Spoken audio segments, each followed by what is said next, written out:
Why you should invest in funds and stocks.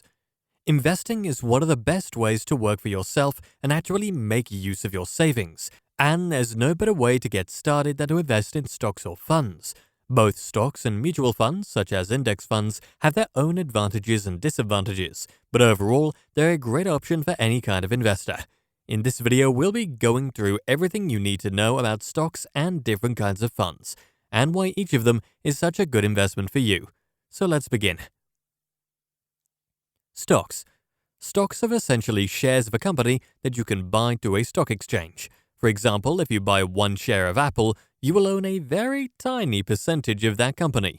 The value of a share of a company isn't fixed. It fluctuates depending on how high the demand of that share is. In most cases, if a company performs well or it's believed that it will perform well in the future, the demand for that company's shares will increase, and in turn, so will the value of one share. If you invested $10,000 into Apple in, say, 2010, your investment would now be worth over $205,000 today.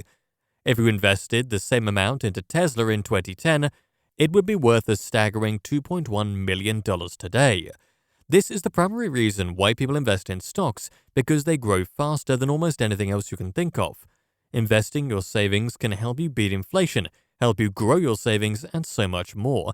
However, there is a certain level of risk to investing in individual stocks as well. For example, if you invested in a company like Twitter or Yahoo during that time, you would have actually lost money in the process. Mutual funds.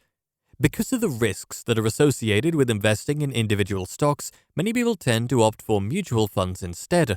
Mutual funds are these companies that allow people to pool in money, a process that's quite similar to investing in stocks. These companies then use that money to invest it into various stocks, securities, bonds, and other things. The increase in value of the investments, as well as the profit made by these investments, is shared among all of the people who invested in the mutual fund. These funds are managed by industry experts, making them a lot safer to invest in than just making the investment yourself. Index funds. Index funds are funds that have the same assets in their basket of goods as a stock market index, such as the S&P 500 or the Dow Jones Industrial Average. The S&P 500 is a collection of the 500 best-performing companies on the New York Stock Exchange and other stock exchanges in the United States.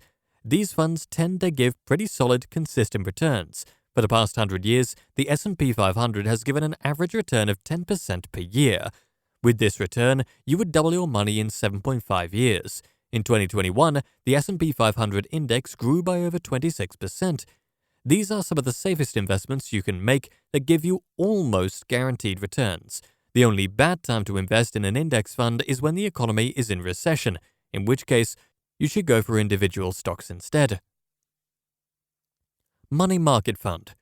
A money market fund is a fund that invests in almost completely liquid, short-term things like government bonds, cash, and other things that primarily earn either interest or guarantee cash returns. Investing in a money market fund is sort of like putting your money into a savings account instead of actually making an investment with risk. However, the returns for these funds can be multiple times higher than simply putting your money in a savings account, while at the same time, they may pale in comparison to what you might earn from an index fund or individual stocks. Other types of funds. There are quite a few other types of funds that you might be interested in investing in. Equity funds primarily invest in stocks. Balanced funds invest in both stocks and bonds. ETFs are traded on the stock exchange itself, and they primarily invest in specific categories of stocks and securities. For example, there are a lot of tech-related ETFs.